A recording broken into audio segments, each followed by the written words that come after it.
So today on the AfricaNEV podcast, we are talking to Percy Korsah, President of the Tesla Owners Club of Waterloo Region, Canada.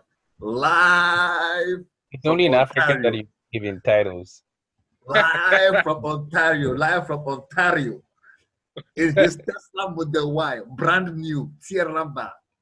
That's why you are here, right? That's why you are here, right? Yes, yes. So this is the car.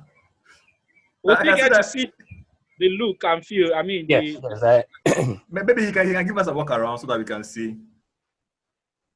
So, what is the which model is this? As in, is this performance or? I don't buy performance. Why? I'll get too many tickets. I'll get too many speeding tickets. Okay. oh, So this is the all-wheel drive long range with full self-drive, right? Okay. It's actually with the full, because of the full self-drive alone is extra 11,000, right? So that makes it a bit more expensive than a regular performance. But the point is, the car, even on all-wheel drive, is super fast. So as soon as you commit yourself to put the performance upgrade, you're screwed. Because as a young man, every day you are the light. When any idiot tries to show you their car is fast, you want to put them to shame. And there's always a policeman waiting for you. So it's not something that I want to risk for myself. Yeah. Okay. I'm happy paying no insurance rates. So, have you wrapped this one too? It will be done in 2 weeks. What's because the of the black. Okay. So just the workaround. Let me put this as a nice place. Wow. I like the sunroof. You see, with the Model 3, that crossbar tends to disrupt the view. Yeah, this is actually the biggest on the market for any vehicle in production, sunroof wise. Does it disturb you when you're driving and then the sun is shining? No, it's coated. So the film, I'm gonna move and park in a clear spot so that, and then I'll try and engage. Do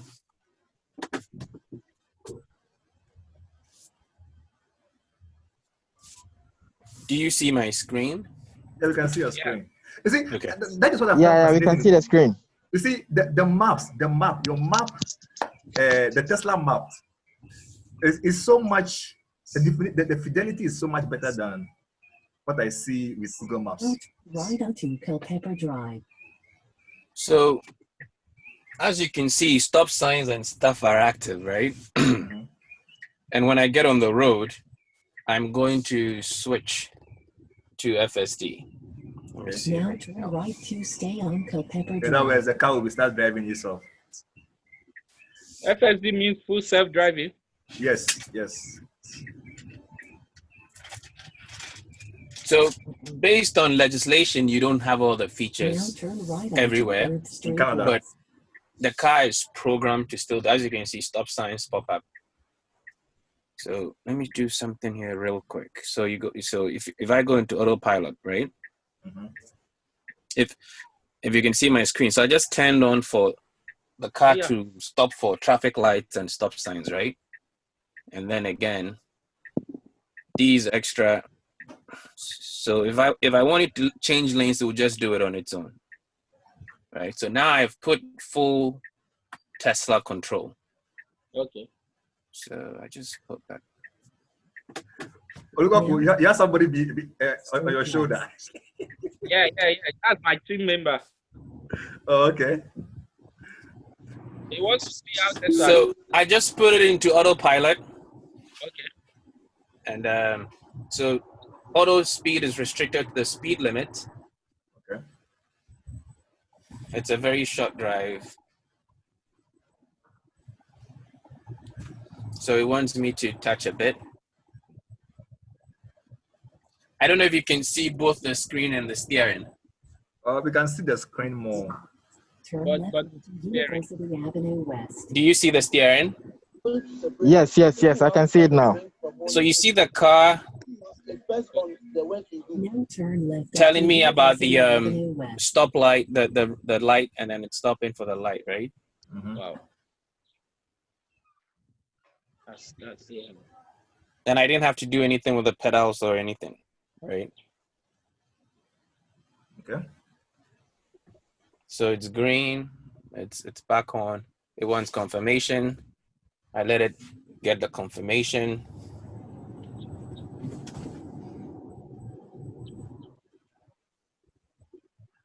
But as at the beginning of the year, the Let me- stoplight functionality was not present. It's a Yes, recent it's- update. Westbound Road North. It's a pretty new addition for Canada.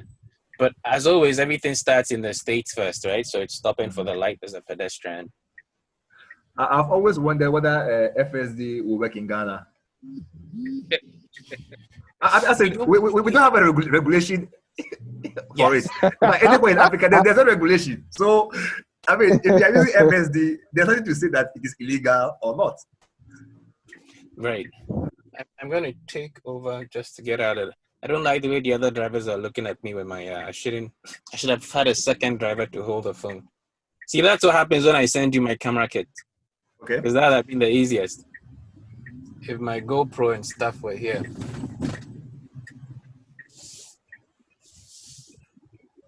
So back to auto.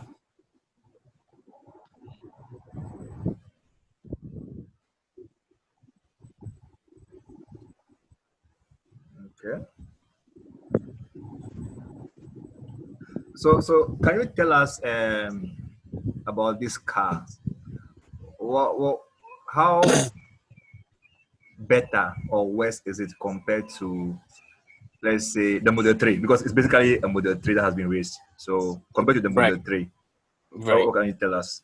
So my first Model 3 was way more expensive than this. It probably cost me about $5,000 more for a rear wheel drive. All of us who Whoa. had the Model 3 from early orders, we could only get rear wheel drive, right? So I paid $5,000 more for a rear wheel, and now I'm getting an all-wheel drive 200 with meters, more space, Turn right onto University Avenue West. right? And the range that the Model 3 originally came with for a sedan, it was $499. So just about 500. There's a bus in front of me stopping to pick a lot of people. Now turn right onto University Avenue West. Summer is our construction season, so there's a lot of construction everywhere. And then, but as you can see, it picks all the cones. Yeah. The car wasn't happy with me forcing it to go without stopping. And I don't know if you feel the pickup of speed in the video, but You can see the pullback. Turn Yeah. left onto Seaford Drive.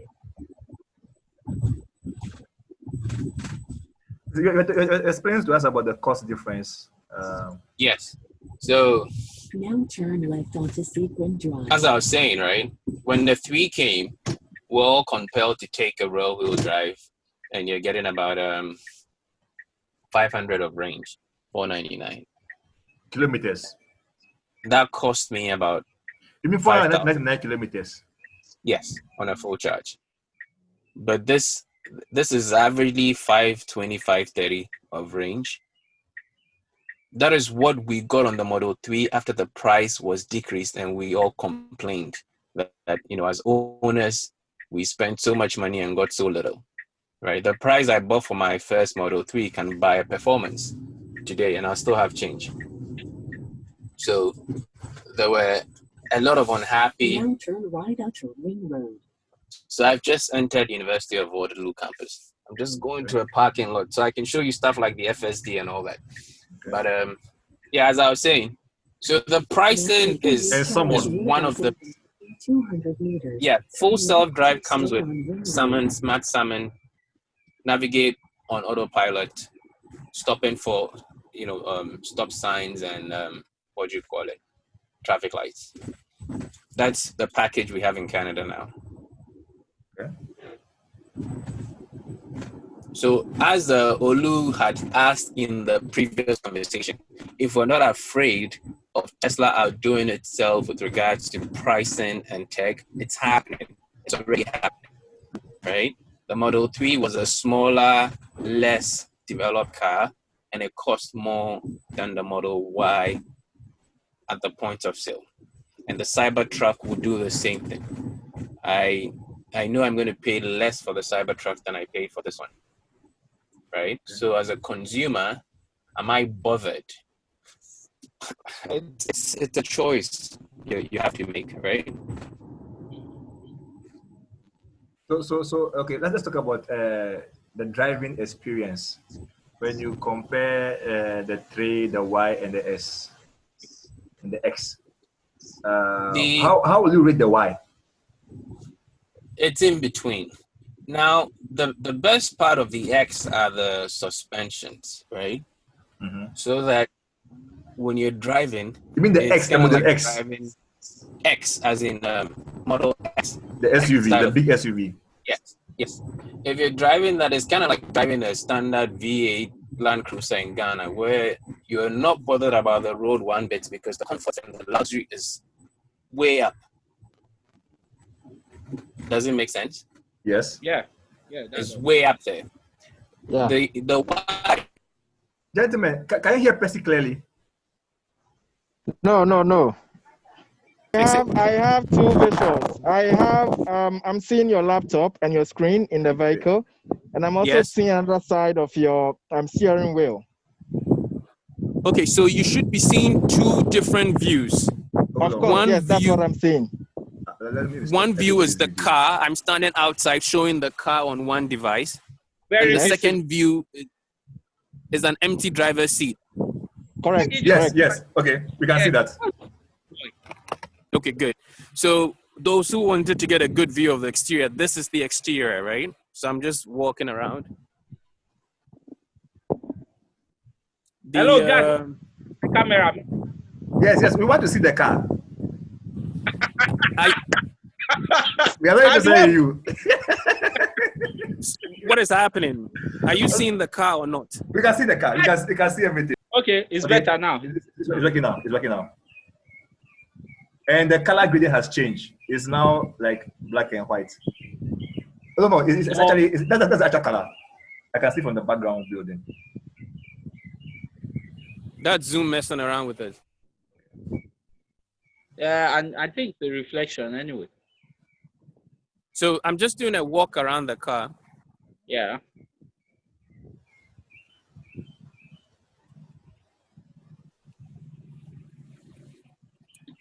If I switch to the Tesla app, it looks like that's when the screen goes off. Okay. Right? Okay.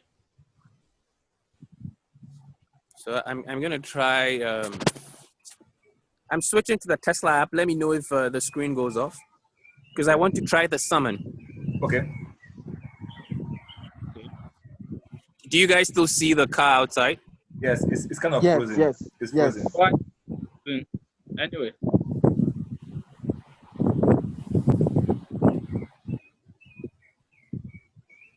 So you still see the car, right? I'm not seeing it move, but I just see it. It's frozen. Yeah. Frozen. Yeah. Okay. It's because I need the Tesla screen to run the summon. So you probably get to see inside the car, and then I'll show you how summon looks from outside. I'll get the laptop outside. Okay. So at least you get to see that. The steering may turn every now and then based on the gradient. Okay. So I just initiated summon from outside. I'm bringing the car to me. Okay. So you can see the steering wheel moving. Right. Change it. Right. So you have nobody inside, right? So it's moving now. Yes, it's It's kind of anticlimactic. yes. So I'm going to grab that laptop and hold it. Okay. So I'm starting the summon again. Okay. I'm right here. If you can see me walking in front of the car. Yeah, we can see you. Wait, it's going back. Yes. Because I asked it to go away from me.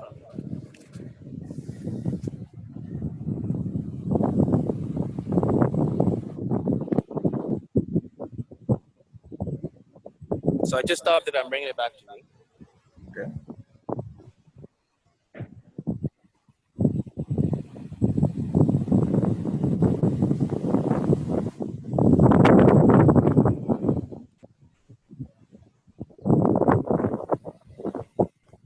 So it's very convenient for rain or snow. So it measures where I am, and it's not going to come any closer Okay. because that's the distance I have set. Right? So salmon stops when it's close enough to an obstacle based on what you set as the owner. Okay. It's a nice party trick. What's that? It's a nice party trick. Yeah.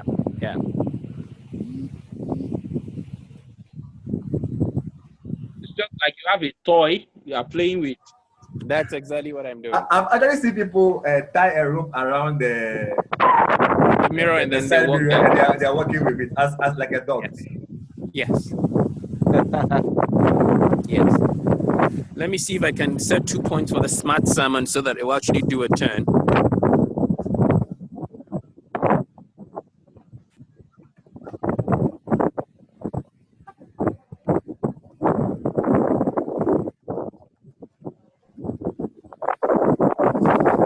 So do you see it turn? Yeah, you can see that. You can see We're that. gonna do a smart salmon.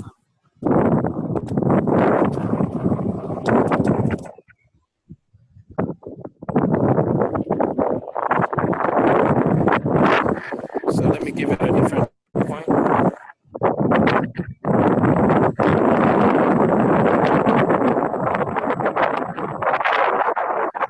There's a lot of feedback. Or is it wind? Yeah, it's the think it's the wind wind. and the It's the two laptops.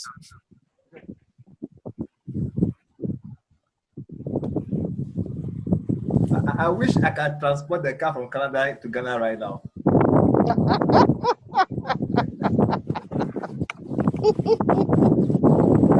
Like if you watch Star Trek, those kind of transporters they have, you just beam. That would be fantastic to do, man. So that you can also test it here. It's exciting.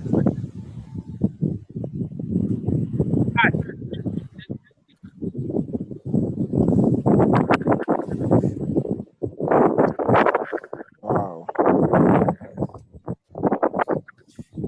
It would have been nice if I had the screen outside working and the screen inside.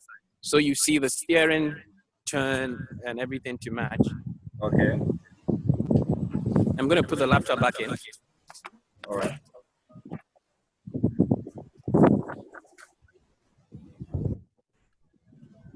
You see the steering, right? Yep. Yeah. Yes, we can see it.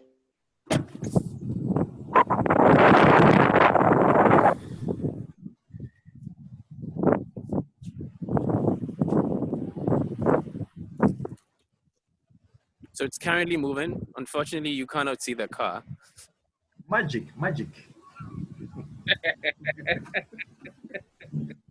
That's fantastic. Right, that's the best part with the efficiency, right? Like I can be wherever, but as long as I see my car and I know it knows what it's doing, I trust it to do all that inside work I would have done if I were in there. You can trust the car's judgment, right? And this is when you appreciate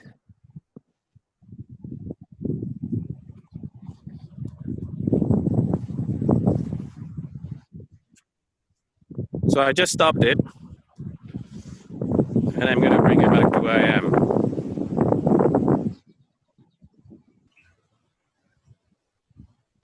Okay. I'm going to, you did get a good view of the exterior, right? Yes. Yes. But you see, I want to look at the boot. The boot. Yes, yeah. So I need to get out of the Tesla app for you to see what's outside. Yes. So I just unlocked it. Okay. I'm still waiting for my mats to be delivered. But Oh, okay. the trunk has the No, there's a smaller compartment. yeah. under I'll show it. you. I'll show you. Hold on. I was just showing that you can actually program the opening distance. Yeah, something like that in some YouTube Yep. video. Well, go higher than this. And this is the Chademo adapter. Okay. Wait, So you have Chademo in Canada? yes, Chademo is dead. Why? Chademo is going to die. It's not dead. It's dead in my book. We cannot plan with it. Until then, this is a free level 3 charger at work. So it's worth the $600 investment.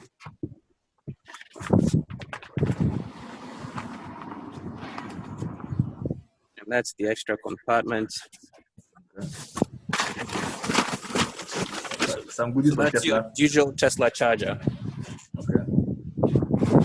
So for those who haven't seen it, if you're charging at home, this is all you need. Can you expand it? Maybe can look at it. When you plug in this guy, it usually goes into a 250 outlet, and then you can get up to 50 amps, 48 or 50 amps coming through. Sorry about the wind. I would take the charger into the car and explain further, so you can clearly hear me. That will be better. That will be better. Yeah. So just give me a minute to go back in, and then the front is pretty spacious as well, as you can see. I want to give better that I can put the baby in the trunk of my Tesla. I'll smuggle you through here. If you remember, for the 3, the design of the 3 here has changed. Yeah. Aside the heat pump coming in here, if you look at the 3, there was a leaf rack here, which was a very inconvenient, I saw that with Sandy Moreau when he was doing the tear down of the Y. He spoke about something like that. Yeah. So that's, and even this is different, right? So I want to say this has less than 70% similarity to the 3. If you pay attention to a lot of the little Details. even the opening, the weight, and how much the door pops out. Okay. That means that the main similarity between the Y and the 3 is the powertrain systems and the software. Yes. Actually, but it's on the same chassis. The platform is the same. Yeah, but a lot of things have changed. You see, Yeah. not from the user's perspective, but from the perspective of the engineer. Yeah, Okay. I'm saying the same thing will happen with the next Model 3 that is coming. A lot of things will change. You see, like are you talking about Model 3 or Cybertruck? See, what I'm saying is that even the same Model 3, the next one coming, the next revision. Okay. You get it. There will still be some differences because at every time Tesla is improving on whatever they are doing. So if you look at Model S, if you are buying Model S now, it's different from the Model S they delivered 8 years ago. Okay, that's true. So all of those things count too with this stuff. Okay. Okay. Can you please quick overview of the? Sorry. Let's slide it to landscape, please.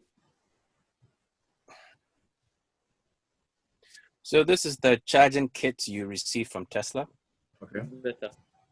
And okay. They now give you only the 110, right? So for people like us in Africa, we have to now buy the 240. Right. And even the 240 is shaped to our socket. So when we have 240, yeah, so it's like 4 pins. Yeah. But the things like this can always be modified. Adapter. Yes, get an adapter. Europe, they have different options, right? So the adapter that You goes can in just cut the cable. determines what output you get whilst charging. So this is the standard slow charging option. It will take about 24 hours to get a full charge on this one. So you 24 plug this hours. into your Using 110 volts. Yes. Because in How Africa many- we use 240. No. You see, forget about the 24 hours because America they use 110. So that is level 1 charging. We use 240. Correct. So level 2. If I hook up this guy, it's 6 to 8 hours. This is what you have in Ghana, 240 volts. Yes, and Nigeria and Kenya and wherever. Right. But you mentioned just now, what's the amperage going into the battery from? So depending on your breaker system, you're typically looking at 48 and 50 max for a standard home. So only two sockets typically use 250 volts in American buildings. Your dryer, your laundry machine, and then your gas stove. Okay. So based on the breaker you have, you can get maximum 50 amps. So that's when this gives you 6 to 8 hours for a full charge. Yeah. But if you don't have any modification and then you put it into the same 110 where you charge your cell phone and your laptop and stuff like that, you're looking at a full day to get enough juice because it's very slow and you're so this is what we're talking about, right? If I plugged in at home, you see this is fully active.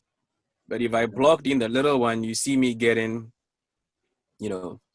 something about that. And that affects how much you charge. Okay. Oluwakun, what was that the charging question in the other session? Somebody was asked a certain question. I think I forgot. It really answered the question. It's about how fast we can charge in between the time, because you want to use your car for a taxi. Okay. So he basically answered the question.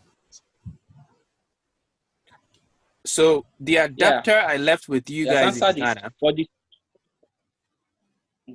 Sorry, I left a charger J1772 with GAD, which is a J1772. This is the Tesla adapter you put on to charge a Tesla. Okay. Now the nice bit with those ones, you can plug it into a 240 or 110 just by sliding a switch. Yeah. Right? So if you had a Tesla in Ghana, you don't need to set up anything special. That same adapter you have, you just attach this to it, which comes in your charging kit, and then you still be able to charge your car in about 8 hours at home. Okay. And then you keep your Tesla charger for when you need it. Translation: buy petrol stations.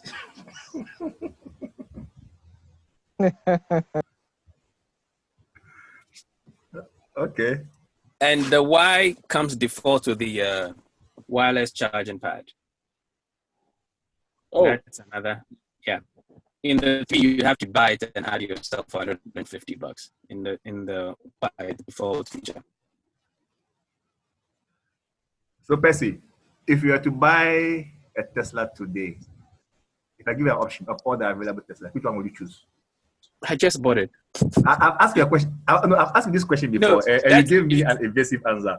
You told me. So that's what I'm saying, right? That as of now, I just bought what I want to buy. If the Cybertruck comes out, I'm buying it because it's available. Do you get what I'm saying? Okay. Yeah, the room in the Y and the X is probably 5 to 10% max. But the tech in the Y as opposed to the X is worth the lower cost and the convenience. Right? Mm-hmm. The new X or the changes in the X are being upgraded to give me the range I have in the basic Y. The charging speed in the basic Y is what the X is trying to catch up to. Okay. Right? Now, the bioweapon mode of the X is what I am missing here, plus the super sweet air suspension. But our roads are not that bad for me to miss it. Okay, Percy, you're back. There's a question for you. I heard you talking about the wireless charging, and I saw something recently about wireless charging that it could help to solve the the existing problem with the long charging times. So can you speak more on that? I was talking about here is for you charging your AirPods, iPad, cell phone, whatever in the car. But the Yeah. ones that I believe you're referring to are wireless charging for the cars. And actually tried that in a couple of places in Sweden and Europe, mostly for taxis. So that at a Wow. taxi run when cabs out, you guys hear me? Yeah. Is it any better? Yes, Yeah. it Yes, is. it is now. Yeah. It looks like the MacBook wins. Yeah. So what I was saying is the wireless charging you're seeing here is for personal consumption, your handheld devices. And currently no Tesla on the market is running a wireless charging platform, but it's Mm. being tried for commercial use, as in taxis. And then some other Chinese cars like BYD and the rest, they have it seriously running. The concept of wireless charging, even for haulage, like heavy duty trucks on the motorway, has also been tried. The whole point is leaving your car to charge is inconvenient. So as a consumer like myself, the option is to charge your car at night while you sleep. So that way, then you're not losing out. I'm not spending part of my day or my useful hours to charge a car. That's the concept for EV owners. And as I said, with level 2 charging, you need 6 to 8 hours of charge to get a full tank equivalent. So every normal owner who sleeps at some point can easily charge at home. And especially for Africa, where unless you're doing long haul, nobody drives up to 500 kilometers a day, right? Here, I can easily do that if I drove to Quebec. Yeah. So that is when highway charges will come into play. But if you are running, say, Uber or taxi services in Ghana, then you'd feel that taking 2 or 3 hours of your day to charge to be able to pick up passengers is inconvenient. So you have to plan it. That is where wireless chargers would come into play. Mm. I think That's sufficient enough to. Yeah. Qualcomm, I think Qualcomm was championing that highway charging. They call it Yeah. inductive Thank charging. you. And I think it's not economically viable, sincerely, because I don't know it's going to finance that for all the EVs to use, or is it going to be for only one brand? So all of these have been the questions in my head. I don't know if you can answer some of it. Sorry, I missed the beginning. I heard you talking about economic viability of. I wasn't sure what you're talking about.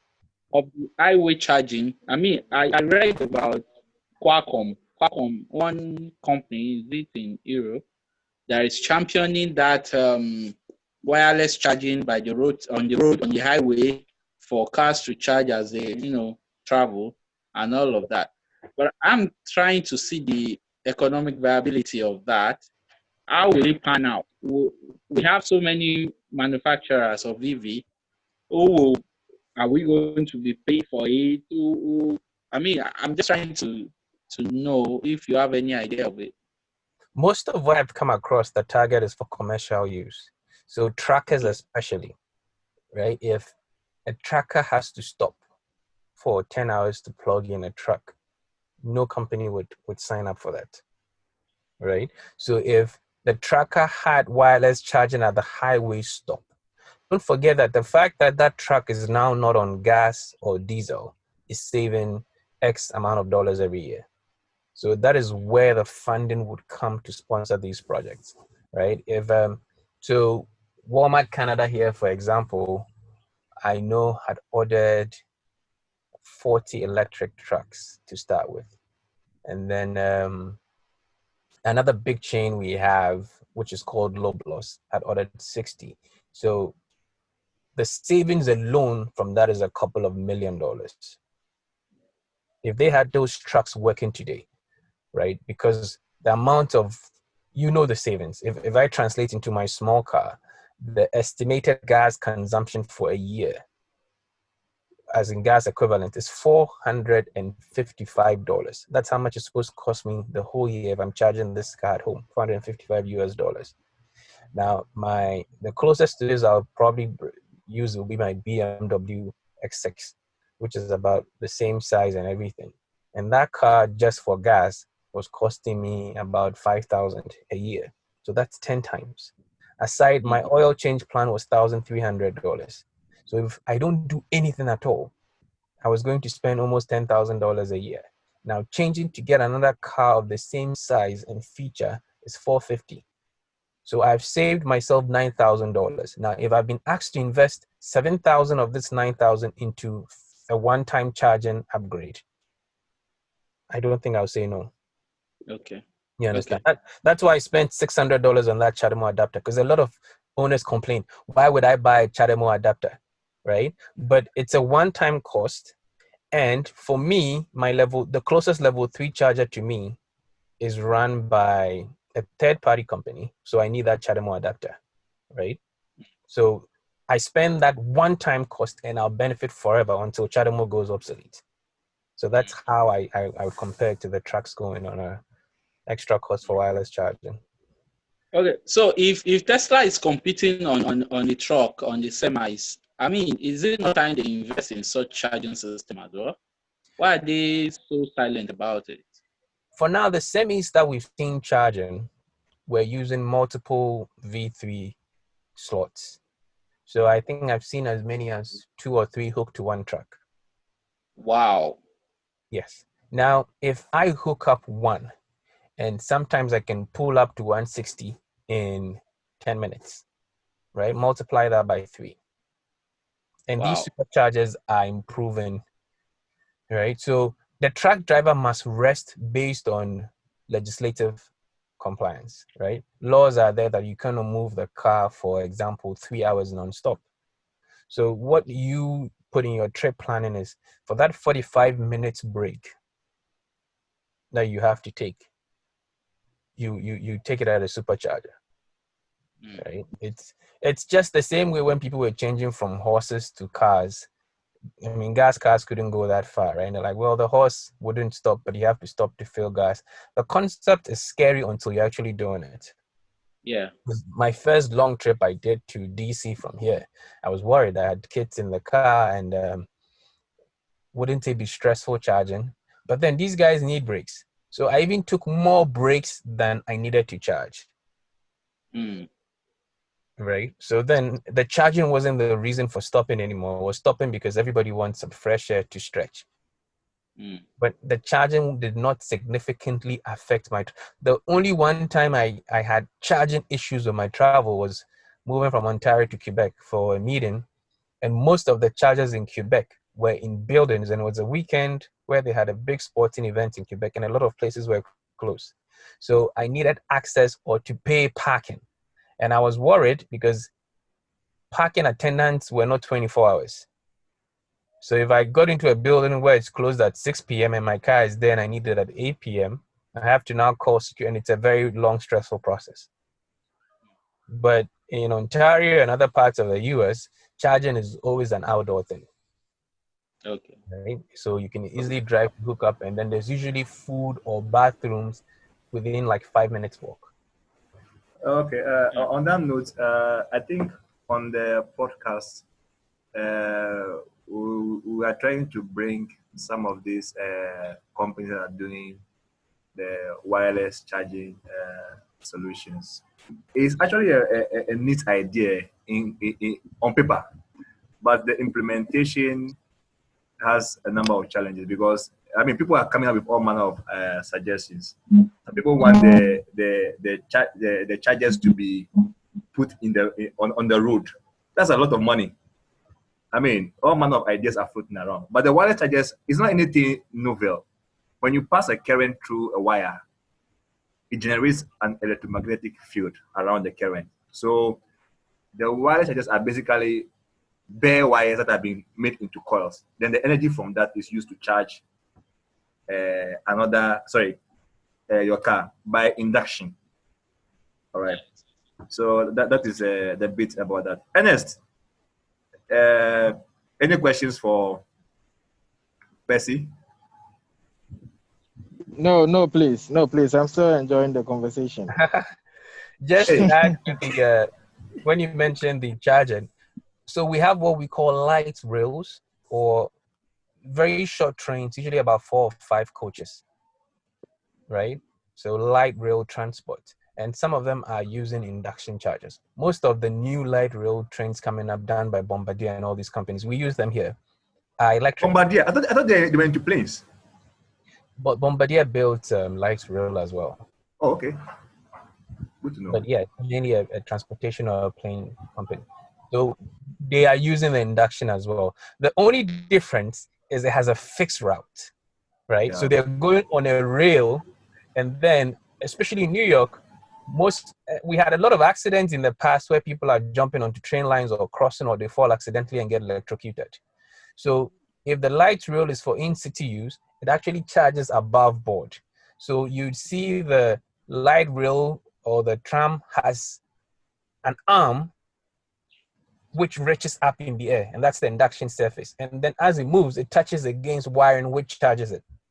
Yeah. So you never really have to stop at a time T to charge it. It's getting power as it moves along to pick and drop passengers. The problem with highways that plan to do it in a couple of highways in Europe is you'll be putting it on stretch. So you have track lanes or everybody can use it, but then it's not going to run 1,000 kilometers. If it's 1,000-kilometer highway, they'll probably put it, say, 50%. So for 30 minutes, you get power while you drive, and then the other 30 minutes, you get nothing. Right? But as Gad is saying, on paper, it's very, very nice, but the realistic application is intense, especially with all the crazy weather we have here. And then what is going to happen if it's 100% snow covered? Do you get that much induction, or there's a risk of electrocution, or you have to spend so much money to generate extra heat to clean it up, so you're wasting that same energy? That's where research comes in, right? Yeah. Anyway, It's I mean, there are some ideas floating around. The one I think is viable for now is those who want to build the induction plates at the various charging spots, so that once you park your car, because that one you reduce the capital outlay. So it's just a matter of increasing the throughput of the current, so you can charge at a faster rate. Anyway, that is Sweden and Dubai are trying that for taxi stations. yeah. Because it's an idea. Yeah. When it comes to the speed at which you get charged, induction charging cannot be faster than wireless. I mean, the wire cable charging. That's what I feel. Well, that is a physics question, and physics questions are it's solvable. It's solvable. That one there's no problem about it. Anyway, Percy. So the next question I have to ask you is about the styling. What do you have to say about the styling? I remember the Model X. You said that because the Falcon wing doors is too flashy, and of course when it gets sports, the expense on it, it can rack up a lot of expenses. I'm talking about the Falcon wing doors. You said the Model S is long in the tooth, it's technologically outdated. The Model 3, yes, it's good, but you're a family man. Because you're a family man, you cannot use it for road trips. Model Y. I'm laughing because everything I've said is being used against me in the court of Tesla.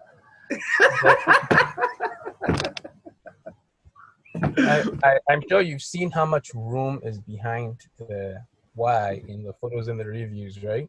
Okay. So it has massive trunk room. The comfort level is slightly under expectation because of the size, right? I don't understand. So I mean, I say space. the reviews I've seen. I mean, there's a lot of headroom. There's leg room. So what about the comfort level is not acceptable? Before I switched to Teslas, the smallest car I had would probably be a Jeep Liberty or a Pathfinder, right? So it was the standard V8 spacing kind of driving, right? Where you always have, instead of 3, you can actually put 4 people in the back seat and they're comfortable. Do you understand what I'm saying? Okay. So if you're buying an SUV now, and then you put 3 people and everybody is rubbing against each other, that's the kind of discomfort I'm talking about. But this is a compact SUV. It's not Right, like right. So there's really no, and that's why Cybertruck has all my expectations right now, because it should seat 6, right? And then it's rugged enough. But for the price point and the tech you're getting, it's the best for your money right now, right? Most people, when I go out now and most people approach me, they ask, "Oh, this is the new Tesla, right? What else can you do?" So similar to the X, where the X gets a lot of attention for the Falcon doors and the dance, there's really nothing new that I can show people. I mean, people are excited to see Summon and all that, right? But they were hoping that once it's a Tesla, I'll press a button and something else will happen. And I'm like, no, they are gone past those days, Okay. right? Everywhere, especially the teenagers and the young adults, they would approach you and they want to look in and touch and ask, and the most you can show them is Summon or Smart Summon. But then if you didn't spend that extra 10,000 or 11,000, you don't have it in your Model Y. So there's really nothing you That is can show. Canadian dollars. I mean, Yeah. let's clarify that. So you're looking at about 9,000 US, which is still a lot of money just for software. That's pure profits for Tesla. Right. Because that's the only thing I'm not happy about with Tesla, right? That is just like every tech company where you're paying so much money as a supporter in the beginning. So I paid $4,000 for autopilot on 2 cars, and now it's free, right? It's been free since last year. So every time you sit in one of the cars that you paid for autopilot and you sit in a car you didn't pay, you're pissed. You're like, oh, should I have waited? But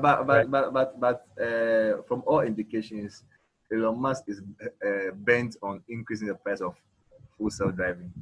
I would say it here, and I'm sure you would take record of it. I bet you in the future, full self-driving prices will fall.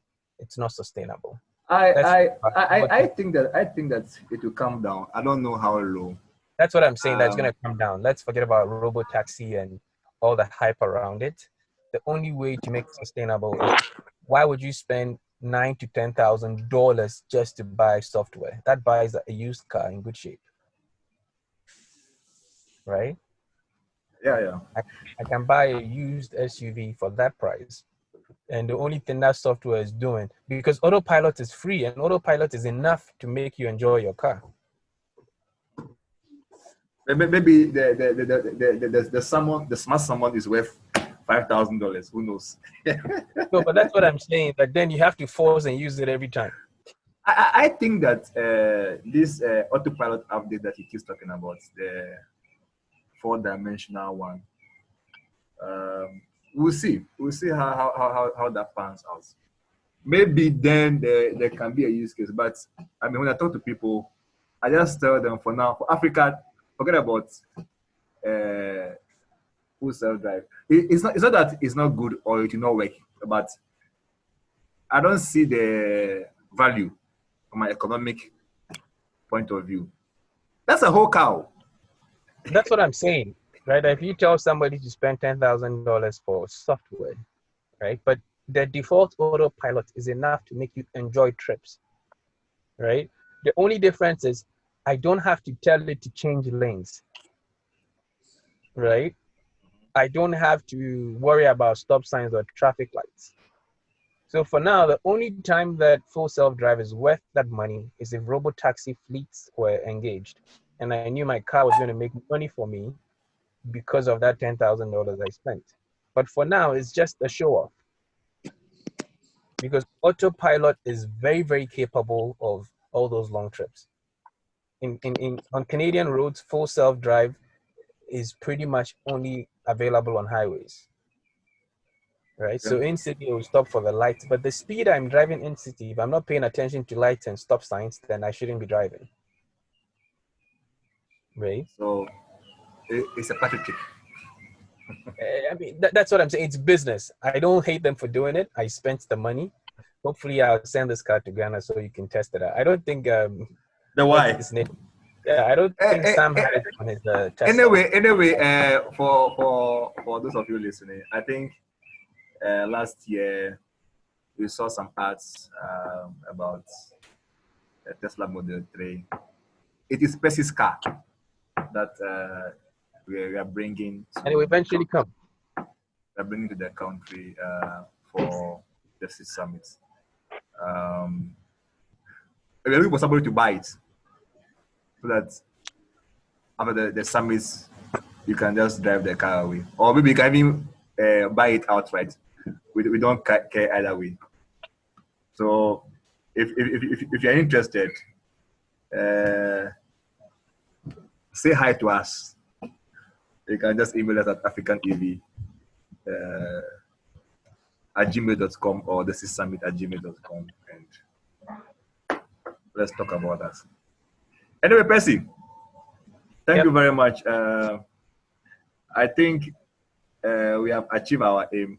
We just wanted to sort of an informal talk where we can just show us some of these things, because it's kind of different when you are watching on YouTube some stranger, but you are one of us. Right. Olukoku, a black man like you, and Africa for that matter. So at least we can relate more to what you are saying, what you are showing us. So, gentlemen, Ernest, any questions? No, please, no questions, though. Sammy, any questions? Oh, I'm good. Peters? No questions. Okay, Peters, what have you learned today that you have found interesting, surprising? You have another person there, Chekhov. Yeah, I'm coming to him. Hello? Yeah, I'm here. I'm saying that what have you learned that you find surprising? I just tuned in for the past 10 minutes. So really.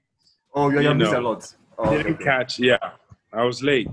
Oh, don't worry. I mean, once the YouTube video is up out there, you can catch all of it. And now we edit a lot of the things out and add some other information. Chekhov. Yes, sir. Are you Russian? No. I came in late too. I didn't come in on time. I was waiting for the but you were in the other session. Yes, I was in the first two sessions. I quickly went to sort out a few things, so I came back a bit late. So I didn't get much. I was just speaking it a bit about the whole technology behind Tesla and all that. So maybe, as you said, since you recorded the video, so I can get that and watch it again. Then the video may come out in a week or two's time. It's normally late because it's a lot of work. No problem. So once gentlemen, yes. Thank you very much for joining us on the AfricaNEV podcast. And ladies, if you're not subscribed, please subscribe to our channel, like, share, and spread the word out. EVs are here and they are present. They are not the past. They are not the future. They are here now. No. And on Tesla's Battery Investor Day, we are going to host a live YouTube show. We're going to be live on Facebook, YouTube. We may even do Twitter. We want to do pre the event. Then we will watch the live stream and then post the event because it will have dramatic effects on all of us. Bye. Bye. Take care, guys.